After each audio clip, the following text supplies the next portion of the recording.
हाय बच्चों, कैसे हो आप लोग।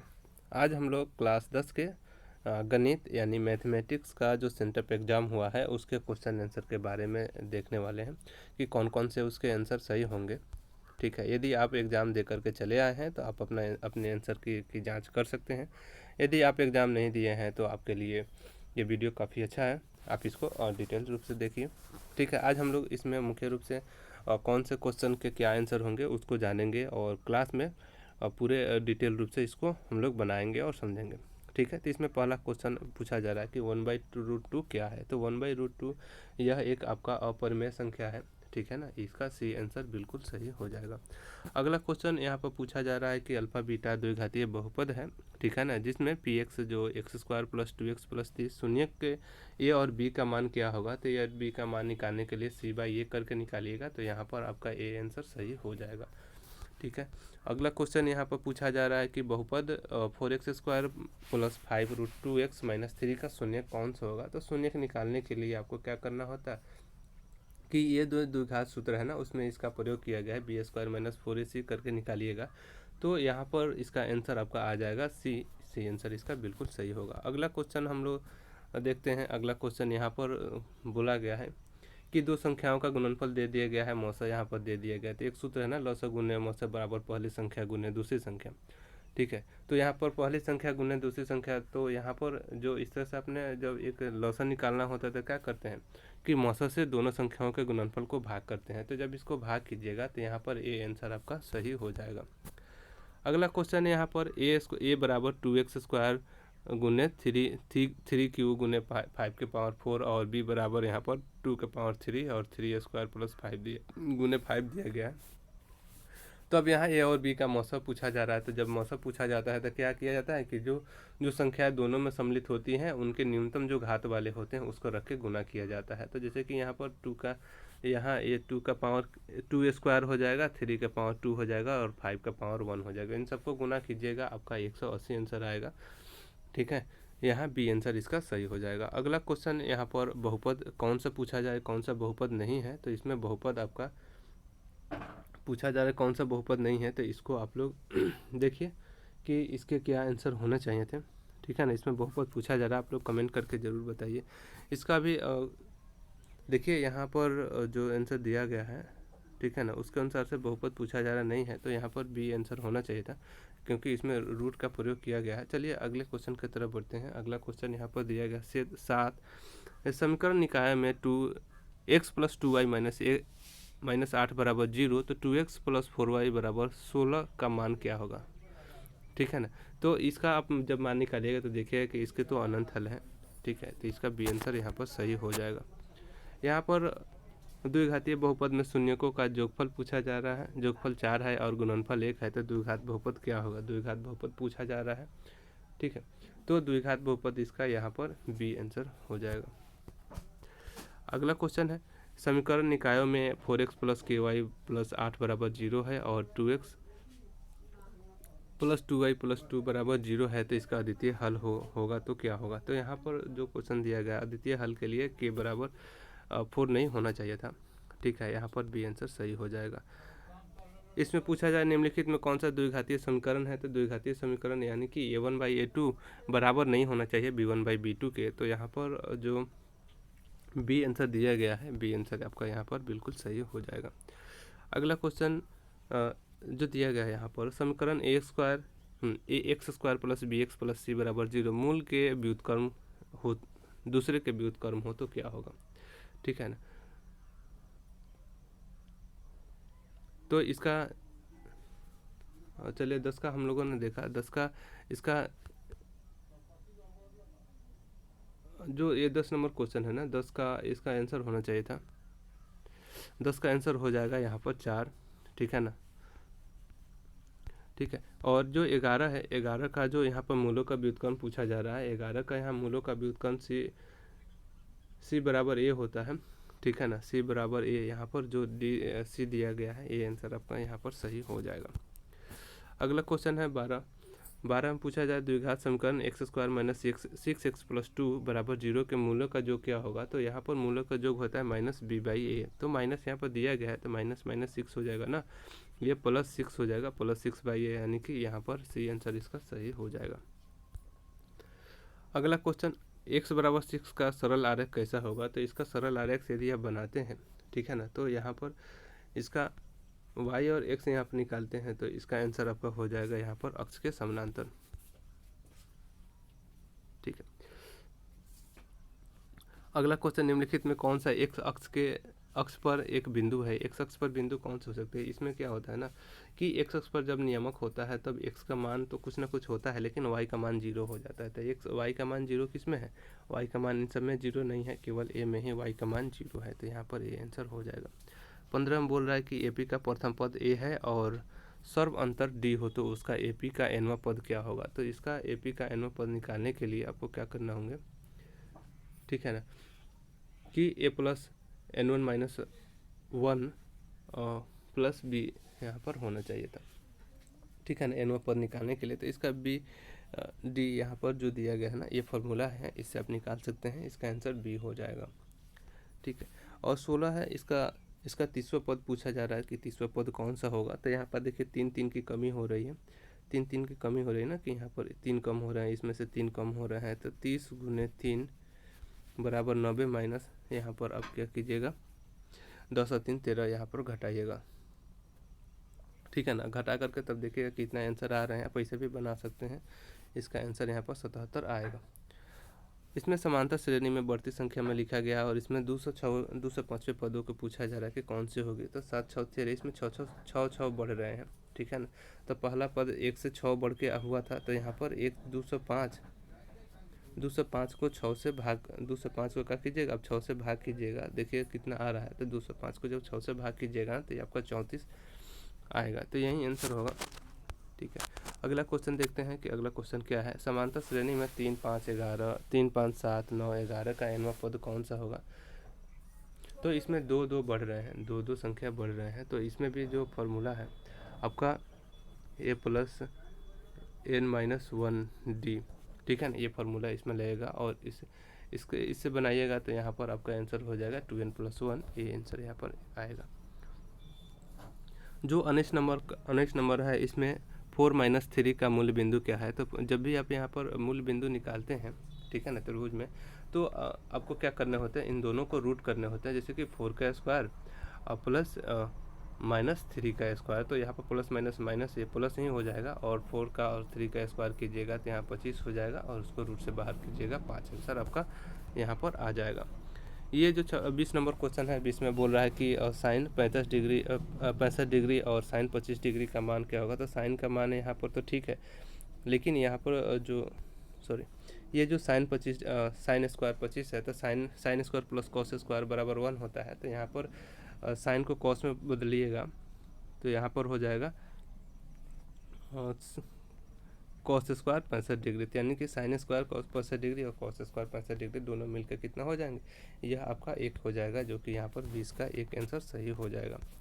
अगले क्वेश्चन की तरफ बढ़ते हैं। अगला क्वेश्चन में यहाँ पर बोला गया है कि यहाँ पर बिंदुओं में 30 एवं -54 को मिलाने वाले रेखाखंड के नियामक बिंदु कौन से होंगे। तो यहाँ पर जब भी नियामक बिंदु के बारे में पूछा जाता है तो x1 + x2/2 और y1 + y2/2 इसको करके देखिएगा, ठीक है ना। तो जब इस दोनों को जोड़ करके दोनों को आप देखिएगा तो यहाँ पर इसका आंसर जो है बी आंसर सही हो जाएगा, ठीक है। अगला यहाँ पर वहीं पर भुज है। तो जब भी इस तरह का क्वेश्चन पूछा जाए ना, -3 और 5 में भुज कौन है, तो यहाँ पर प्रथम जो होता है -3 ये आपका भुज होता है, और जो दूसरा पक्ष है ये आपका होता है यहाँ पर कोटि। तो केवल भुज के बारे में पूछा जा रहा है, तो भुज यहाँ पर -3 हो जाएगा, -3 यहाँ पर आंसर सही हो जाएगा। यहाँ द्वितीय चतुर्थांश में नियामक होंगे। तो द्वितीय चतुर्थांश में नियामक के लिए पूछा जाए तो द्वितीय चतुर्थांश में नियामक के लिए यहाँ पर इस तरह का साइन का आप प्रयोग कीजिएगा, ठीक है ना। और इन पहला चतुर्थांश के लिए, ठीक है ना, प्लस, द्वितीय चतुर्थांश के लिए माइनस, पहले माइनस और उसके बाद प्लस का प्रयोग किया जाएगा। तो यहाँ पर देख सकते हैं कि माइनस प्लस किस में साइन दिया गया है, तो ये साइन दिया गया है बी में, और बी आंसर इसका बिल्कुल सही हो जाएगा। अगला क्वेश्चन यहाँ पर दिया गया है किसी त्रिभुज के शीर्ष नियामक में -30 और -52 और -85 हो तो उसके केंद्र के नियामक होंगे। केंद्र के नियामक के लिए त्रिभुज में मैंने आपको बताया था कि x1 plus x2 plus x3/3 आप करके निकालिएगा, ठीक है ना। और उसके बाद से y1 plus y2 plus y3 करके निकालिएगा, ठीक है ना। इन दोनों को, इन सबको x1 x2 और x3 को जोड़िएगा, और उसके बाद से y1 y2 और y3 को जोड़ के 3 से डिवाइड कीजिएगा, तो देखिएगा क्या आंसर आ रहे हैं। इसका आंसर आ जाएंगे -2 और 1, ठीक है ना। और यहाँ पर त्रिभुज के समकोण, एक समकोण त्रिभुज है जिसमें एक कोण 90 डिग्री का है।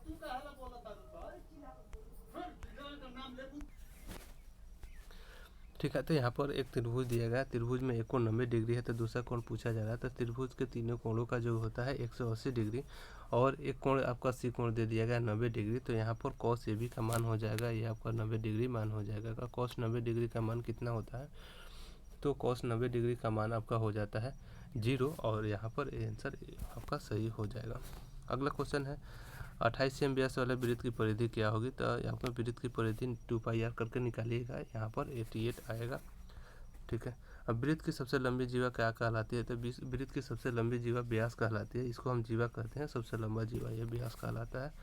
आपका यहाँ पर बी आंसर बिल्कुल सही हो जाएगा। अगला क्वेश्चन है tan theta into cot theta का मान कितना होगा। तो tan थीटा और cot थीटा का मान आपका हो जाएगा यहाँ पर 1, जो कि डायरेक्ट क्वेश्चन फार्मूला से पूछा गया है। यहाँ पर पूछा जा रहा है tan 35 डिग्री और cot 55 डिग्री का मान 1 होता है।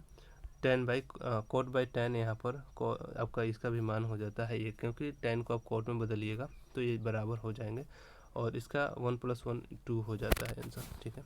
आगे आप चलते हैं, sin A/B और sin A/B हो तब cos थीटा का मान कितना होगा। sin थीटा A/B हो तो यहाँ पर जो त्रिभुज है ना, तो यहाँ पर sin थीटा का मान होता है P/H, क्या होता है P/H, और यहाँ पर cos थीटा का मान होता है B/H। तो आप इस कर्म को निकालिएगा, तो यहाँ पर आपका आंसर जो देखिएगा, आंसर आपका आ जाएगा -b² minus a² root under b² minus a²/b। यहाँ पर आंसर आपका चला आएगा। अगला क्वेश्चन पूछा जाए sin थीटा बराबर 1/2, तो cot थीटा का मान कितना होगा। तो sin थीटा 1/2 दिया गया है, और cot थीटा का मान यहाँ पर पूछा जा रहा है, तो ये आपका √3 हो जाएगा, ठीक है ना। उतने डिग्री से करके आप निकालिएगा, तो डायरेक्ट क्वेश्चन पूछे गए हैं। तो यदि √3 tan 2 थीटा बराबर 3, तो थीटा का मान कितना होगा, ठीक है। तो थीटा का मान हो जाएगा यहाँ पर 30 डिग्री, ठीक है। अगले क्वेश्चन की तरफ पूछा जा रहा है sec 90 डिग्री माइनस थीटा बराबर कितना होगा। तो sec 90 डिग्री माइनस थीटा बराबर होता है cosec थीटा। तो यहाँ पर आपका आंसर सही हो जाएगा। तो त्रिज्या r त्रिज्या वाले एक वृत्त में थीटा के त्रिज्यखंड का क्षेत्र, आप देखिए किसी वृत्त के त्रिज्यखंड का क्षेत्रफल का एक फार्मूला होता है πr² θ/360, जो कि ऑप्शन में दिए गए हैं। ये आपका आंसर सही हो जाएंगे। अब यहाँ पर पूछा जा रहा है कि दो वृत्तों के क्षेत्रफलों का अनुपात यहाँ पर दे दिया गया है, उनके परिधि का अनुपात आपको निकालना है। तो परिधि का अनुपात निकालने के लिए क्या कर सकते हैं, इन दोनों को रूट कर लीजिए। रूट करने के बाद देखिए क्या आंसर आ रहे हैं, ठीक है ना। यहाँ पर आंसर आपके ए आंसर बिल्कुल सही हो जाएंगे, ठीक है ना। इस तरह के क्वेश्चन पूछा जाए तो आप लोग रूट करके आसानी से दोनों को निकाल सकते हैं, ठीक है। चलिए अगले क्वेश्चन की तरफ बढ़ते हैं। अगला क्वेश्चन है, किसी शंकु के आधार की त्रिज्या यहाँ पर दिया गया है और उसकी ऊंचाई भी दी गई है। तो इसके पृष्ठीय क्षेत्रफल का क्या होगा। तो आप इसका फार्मूला निकालिएगा, फार्मूला निकाल करके तब इसको बनाइएगा। तो इसका देखिएगा कितना आंसर आ रहा है। इसका भी आंसर बिल्कुल सही होगा, और 40 का आंसर आपका हो जाएगा। यहाँ पर पृष्ठीय क्षेत्रफल पूछा जा रहा है, घन का पृष्ठीय क्षेत्रफल का फार्मूला डालिए, और फार्मूला डाल करके तो आप उसको निकालिए, ठीक है ना। और देखिए इसके कितने आंसर आ रहे हैं, ठीक है ना। इसे घन की भुजा 5 सेम है, इसको संपूर्ण पृष्ठ का क्षेत्रफल पूछा जा रहा है, संपूर्ण पृष्ठ का। तो 5 गुने 5 25 हो जाएगा, और 25 में 6 से गुना कर लीजिएगा, ठीक है ना। तो 25 छक 125 आ जाएगा, ठीक है। इसका बी आंसर यहाँ पर ये सही हो जाएगा। अगले क्वेश्चन की तरफ बढ़ते हैं। अगला क्वेश्चन प्रथम 20 प्राकृतिक संख्याओं का जो कितना होगा, ये पूछा जा रहा है कि प्रथम 20 प्राकृतिक संख्याओं का जो कितना होगा। तो प्रथम 20 प्राकृतिक संख्याओं का योग आप जब निकालिएगा तो ये हो जाएगा कितना, 4n²। इसका फार्मूला होता है, ठीक है ना। प्राकृतिक संख्या प्रथम पूछा जाए तो n स्क्वायर पूछा होता है। अब यहाँ पर बहुलक का अर्थ होता है जो सबसे बहुत बार आया हो या सबसे ज़्यादा बार आया। तो इसमें कौन सी संख्या सबसे ज़्यादा बार आई है, तो देखिए 3 इसमें काफ़ी ज़्यादा बार आया है, तो इसका आंसर 3 हो जाएगा। अगला क्वेश्चन इसमें पूछा जा रहा है ए और बी के समानांतर माध्य क्या है। तो जब समांतर माध्य से क्वेश्चन पूछा जाए, ठीक है ना, तो ए प्लस बी बाई 2 यहाँ पर आंसर होता है, जो बीच में प्लस होता है। इसको ध्यान रखिएगा, इसको जोड़िएगा, देखिएगा। अगला क्वेश्चन बराबरता सारणी से आया पूछा गया है और यहाँ पर बहुलक 28 और 16 के माध्यिका पूछा जा रहा है कि 28 और 16 की माध्यिका क्या होगी। तो यहाँ पर 28 और 16 की माध्यिका दोनों के बीच में कितना हो जाएगा, 24 हो जाएगा। दोनों को जोड़ करके और 2 से भाग कीजिए, ठीक है। देखिए कितना आ रहा है। अगला क्वेश्चन यहाँ पर पूछा जा रहा है कि इसका माध्यिका क्या होगा। तो आपको माध्यिका निकालने के लिए, ठीक है ना, इसको आप बढ़ते क्रम में लिखना होगा, जैसे कि 1 3 संख्याओं को असेंडिंग ऑर्डर में लिखना होगा और उसके बीच में देखना होगा कि बीच में कौन सी संख्या आ रही है। जो संख्या बीच में आएगी वहीं इसकी माध्यिका होगी। तो बीच में आपका आ जाएगा 5 और इसका आंसर हो जाएगा यहाँ पर बी। अगले क्वेश्चन की तरफ बढ़ रहे हैं। अगला क्वेश्चन इसमें पूछा जा रहा है कि निम्नलिखित कौन सी संख्या एक घटना की प्रायिकता नहीं हो सकती है, ठीक है ना। घटना की प्रायिकता नहीं हो सकती है, नहीं वाले क्वेश्चन पूछे गए हैं, तो इसका आंसर हो जाएगा 1.5। अब इसको निकाल करके देखिएगा। निश्चित घटना की प्रायिकता क्या होती है। निश्चित घटना की प्रायिकता यहाँ पर होती है 1, ठीक है ना, और यहाँ पर ए आंसर सही हो जाएगा। अगला क्वेश्चन पूछा जा रहा है गोले से कि गोले की त्रिज्या इतना दिया गया है, इसे त्रिज्या को बेलन बनाया गया है, तो इसकी ऊंचाई कितनी होगी। तो इसकी ऊंचाई हो जाती है 12 cm और आप इसको बना करके देखिए, ठीक है ना। गोले का और यहाँ पर बेलन का फॉर्मूला डाल के बराबर करके बनाने होंगे। अगला क्वेश्चन ऊर्ध्वाधर स्तंभ की ऊंचाई, यहाँ पर यह स्तंभ है, इसकी ऊंचाई जमीन के बराबर, ऊंचाई इसकी जितनी ऊंचाई है जमीन पर उतनी ही इसकी छाया बन रही है। तो सूर्य से इसका उन्नयन कोण कितना होगा। तो सूर्य से इसका उन्नयन कोण हो जाता है 60 डिग्री, जो कि यहाँ पर डी में दिया गया है। ये तो काफ़ी कई बार रिपीटेड क्वेश्चन है, कई बार बनाया गया है इसको। अगला क्वेश्चन ए और बी अभाज्य संख्याएं हैं, तो ए और बी का मौसा कितनी होगी। तो अब देखिए 2 अभाज्य संख्याएं, तो 2 अभाज्य संख्याओं का मौसा हमेशा हो जाता है 1, तो यहाँ पर सी आंसर इसका सही हो जाएगा।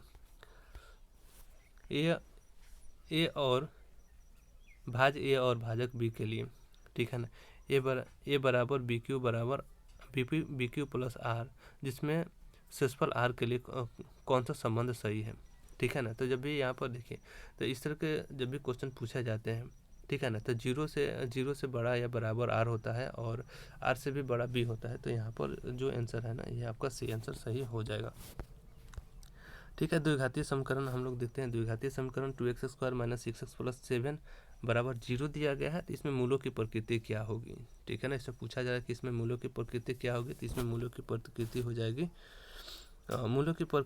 वास्तविक एवं असमान, दोनों यहाँ पर हो जाएंगे। तो इसका यहाँ पर ए आंसर सही हो जाएगा, ठीक है। अगले क्वेश्चन की तरफ बढ़ते हैं। इसमें समरूप त्रिभुज ABC एवं DEF, जो 2 समरूप त्रिभुज बनाया जाता है ना, इस तरह के, ठीक है ना, इस तरह से। तो इसमें बोला गया है कि AB/DE बराबर BC/FD, तब क्या होगा, ठीक है ना। तो क्या होगा कि कोण B बराबर कोण D आपका यहाँ पर सही हो जाएगा। कोण D बराबर कोण B यहाँ पर सही हो जाएगा, ठीक है। तो अगले क्वेश्चन की तरफ बढ़ते हैं। अगला क्वेश्चन भी उसी तरह से दिया गया है, ठीक है ना। त्रिभुज ABC में AB समानांतर D, मतलब ये BC हो गया, BC समानांतर यहाँ पर DE खींचा जाएगा, ठीक है ना। तो इसमें से इन दोनों का मान दिया गया है। तो पूछा जा रहा है कि AB बराबर कितना होगा। तो यहाँ पर इसका मान हो जाएगा 6 cm। अब इसको बना करके देखिएगा, यहाँ पर बी आंसर इसका सही होगा। अगला क्वेश्चन पूछा जा रहा है कि किसी घटना के घटित होने की प्रायिकता P ना निम्नलिखित में कौन से सही हो सकता है। तो देखिए, जो ये सीधे क्वेश्चन किताब से पूछा गया है, ठीक है ना, और यहाँ पर आंसर डी जो दिया गया है ये बिल्कुल सही होगा। अगला क्वेश्चन साइन 60 डिग्री और कॉस 30 डिग्री बराबर कॉस 60 डिग्री और साइन 30 डिग्री का मान कितना होगा। तो इसका मान हो जाएगा 1, क्योंकि दोनों को जोड़ने के बाद सबका मान कितना होता है, ठीक है ना, 0 और 1 हो जाएगा। तो चलिए अगले क्वेश्चन की तरफ बढ़ते हैं। अगला क्वेश्चन यहाँ पर P बराबर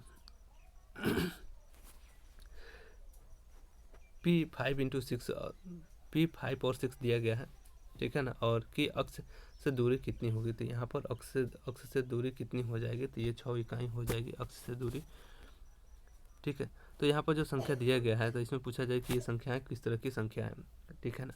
तो यहाँ पर ये रिपीट हो रहे हैं, 5 6 6 3 6 3 रिपीट हो रहे थे, इसको हम p/q के रूप में लिख सकते हैं। तो p/q के रूप में जब लिखेंगे तो ये परिमेय संख्या हो जाएगी। निम्नलिखित में कौन सा भिन्न दशमलव प्रसार शांत होगा। अब यहाँ पर पूछा जाए कि कौन से भिन्न का दशमलव प्रसार शांत हो जाएगा, ठीक है। तो इसमें आपको भाग करके देखने होंगे कि कौन से भिन्न का दशमलव प्रसार शांत हो रहा है, ठीक है ना। भाग करके देखिएगा और हमें कमेंट करके बताइएगा कि इसका क्या सही आंसर आप लोग दे रहे हैं, ठीक है ना। इसमें इस दोनों का मौसम पूछा जा रहा है कि इन दोनों का मौसम क्या होगा, तो आप लोग मौसम निकालने के लिए इसका मौसम ऐसे भी निकाल सकते हैं, ठीक है ना। मौसम निकाल सकते हैं, मौसम निकालिएगा तो देखिए कितना आ रहा है, 12 से दोनों संख्या कट रही हैं और यहाँ पर 12 हो जाएंगे, ठीक है। ये पूछ रहा है कि इसमें शून्य कौन से हो सकते हैं, जैसे A B, alpha beta plus beta, gamma plus alpha और गामा। तो पूछा जा रहा है कि इसका वैल्यू कितना होना चाहिए। तो 64 का जो आंसर है, 64 का आंसर हो जाएगा C/A, ठीक है। अगले क्वेश्चन की तरफ बढ़ते हैं। इसमें शून्य पूछा जा रहा है, शून्य 3 हो, इनका शून्य 3 हो, इसका शून्य 3 हो तो के का मान कितना होगा। के का मान यदि आप निकालते हैं तो के का मान आता है -21, बी आंसर इसका सही होगा। अगला क्वेश्चन जो दिया गया है इसमें, ठीक है ना, इसका शून्य के यहाँ पर अल्फ़ा बीटा और गामा हो, तो यहाँ पर अल्फ़ा बीटा गामा का मान पूछा जा रहा है। तो यहाँ पर अल्फ़ा बीटा गामा का मान 7/4 यहाँ हो जाएगा। अगला क्वेश्चन जो दिया गया है यहाँ पर समीकरण, इस समीकरण निकाय के कितने हल होंगे। तो इस समीकरण निकाय का कितने हल होंगे, इस दोनों का निकाय का अद्वितीय हल हो जाएगा, ठीक है ना। तो यहाँ पर सी आंसर इसका सही होगा। 68 का यहाँ आंसर हो जाएगा समानांतर रेखाएं, ठीक है ना। और यहाँ पर जो 69 है, 69 में पूछा जा रहा है कि रैखिक युग्म में -2xy x - 2y = 0 और 3x + 4y का 20 हल है, ठीक है ना। 20 है तो इसका हल होना चाहिए था। तो 68 का ये x = 4 और y = 2 हो जाएगा, तो यहाँ पर 20 होगा। आप इसका वैल्यू यहाँ पर रख करके चेक कर लीजिएगा, ठीक है ना, कि ये उतने हो रहे हैं कि नहीं हो रहे हैं। इस तरह का क्वेश्चन में वैल्यू रख के ही चेक कर लेना चाहिए था। दो संख्याएं दिए गए हैं जिसका मौसम 65 है, ठीक है ना। m = 117 है, तो m का मान कितना होगा। तो m का मान आप यहाँ जब निकालिएगा तो यहाँ m का मान आपका हो जाएगा 2, ठीक है। अगले क्वेश्चन की तरफ बढ़ते हैं। अगला क्वेश्चन यहाँ पर a का वैल्यू पूछा जा रहा है। इस क्वेश्चन में का मूल्य यदि 2 हो तो a का वैल्यू कितना होगा। तो यहाँ पर a का वैल्यू हो जाएगा -7। अगले क्वेश्चन की तरफ चलते हैं। अगला क्वेश्चन यहाँ पर दिया गया है। अगला क्वेश्चन है कि मूल का वास्तविक बराबर हो तो k का मान कितना होगा। k का मान यदि आप निकालते हैं तो k का मान यहाँ पर b² - 4ac = 0 होता है ना। तो इसका वैल्यू रख करके आप निकालिएगा तो यहाँ पर इसका आंसर 1 या 4 चला आएगा आपका, ठीक है। तो यहाँ पर आगे क्वेश्चन पूछा जाएगा समीकरण x² - 2x + 1 = 1 के मूल निम्नलिखित में कौन से होंगे। तो इसका जब मूल निकालिएगा तो इसका मूल 0 अथवा 2 हो जाएंगे। अगला क्वेश्चन इसमें पूछा जा रहा है x² + px + q = 0 को पूर्ण वर्ग होने के लिए q का मान कितना होना होगा, ठीक है ना। तो q का मान ये थोड़ा सा अभी कंफर्म नहीं हो पाया, इसका आंसर क्या होना चाहिए था, ठीक है।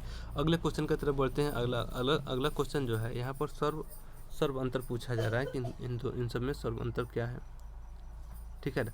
सर्व अंतर 0.3 हो जाएगा, ठीक है ना। दोनों इस सबको घटा करके देखिएगा, ठीक है ना, तो कितने अंतर हो रहे हैं। जैसे कि 2.1 है ना, 2.1 में से 1.8 यहाँ पर घटाइएगा तो यहाँ पर 0.3 चला आएगा, जो कि यहाँ पर सर्वांतर यहाँ हो जाएगा।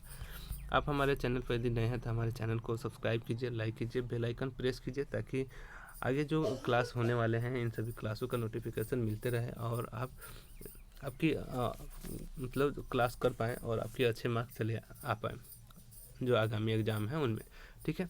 तो चलिए कुछ और क्वेश्चन को देखने हैं। इसमें 100 क्वेश्चन पूछे जाते हैं, 100 में आपको 50 क्वेश्चन का ही जवाब देने होते हैं। कोई भी 50 क्वेश्चन आप का जवाब दे सकते हैं, ठीक है ना। तो हमें लगता है कि आप 50 क्वेश्चन का निश्चित रूप से सही करके आएंगे एग्जाम में, ठीक है। तो चलिए कुछ और क्वेश्चन को देखते हैं कि इसमें कौन कौन से क्वेश्चन और पूछे गए हैं, ठीक है ना, और उसका आंसर हम लोग किस तरह से आसानी से दे सकते हैं, ठीक है ना। यहाँ पर पूछा जा रहा है कि समांतर श्रेणी में ये यदि संख्याएँ ये दी गई हों, ये संख्या समांतर श्रेणी में दी गई है तो x का मान क्या होगा। तो यहाँ पर x का मान कितना हम लोग रख सकते हैं, तो x का मान आप यहाँ पर रख सकते हैं 2। ठीक है ना, इसको रख करके देखिए। यहाँ पर समांतर श्रेणी से क्वेश्चन पूछा जा रहा है कि 8वां पद कौन सा है, तो इसमें देख लीजिए कि यहाँ पर कितने कम हो रहे हैं। ठीक है ना, और उसमें 8 उतने कम करके 8वां पद आपको निकाल लेना है। ठीक है ना, तो दूसरी में से पहला घटा लीजिएगा, पहले 117 में से 104 घटा लीजिएगा, कितना 13 कम हो रहा है, 13 कम करके 8वां पद आप निकालिएगा तो यहाँ पर 77 का आंसर हो जाएगा, कितना 26 आंसर हो जाएगा। अगले क्वेश्चन की तरफ बढ़ते हैं। अगला क्वेश्चन यदि समांतर श्रेणी का nवां पद यदि 2n+1 हो तो प्रथम तीनों पदों का योग कौन सा होगा। तो इसका प्रथम तीनों पदों का योग निकालिएगा तो 15 आंसर आपका आएगा। ठीक है, यहाँ जो क्वेश्चन दिया गया है कि a बराबर -6 एवं b इंटू -2 3 को मिलने वाली रेखाखंड के का मान यहाँ पर दिया गया है, तो a का मान कितना होगा, a का मान निकालने के लिए बोल रहा है। तो जब आप a का मान निकालिएगा तो यहाँ पर -8 आपका आंसर आएगा।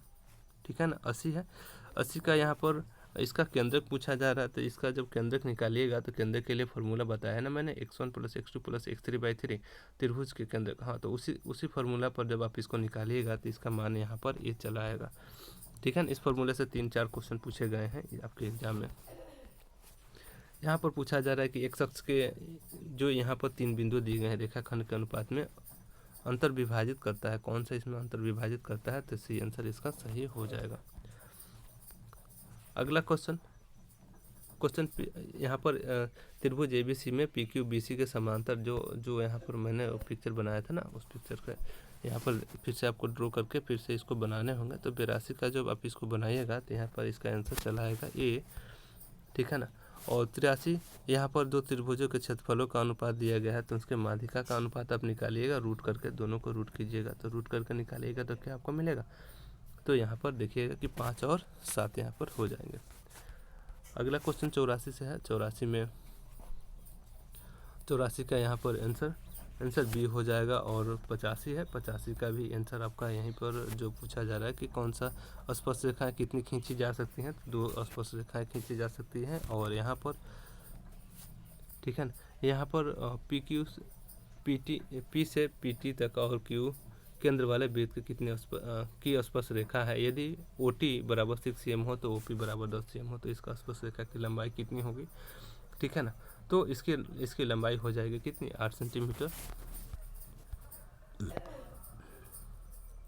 और ये 89 है, ये 89 से सीधे क्वेश्चन पूछा जा रहा है। sin square 90 degree minus tan square 45 degree का मान कितना होगा, तो इसका मान हो जाएगा 0। दोनों का मान कितना होगा, इसका भी मान 1 और इसका भी मान 1, दोनों का मान रख के घटाइएगा तो यहाँ आंसर चला आएगा।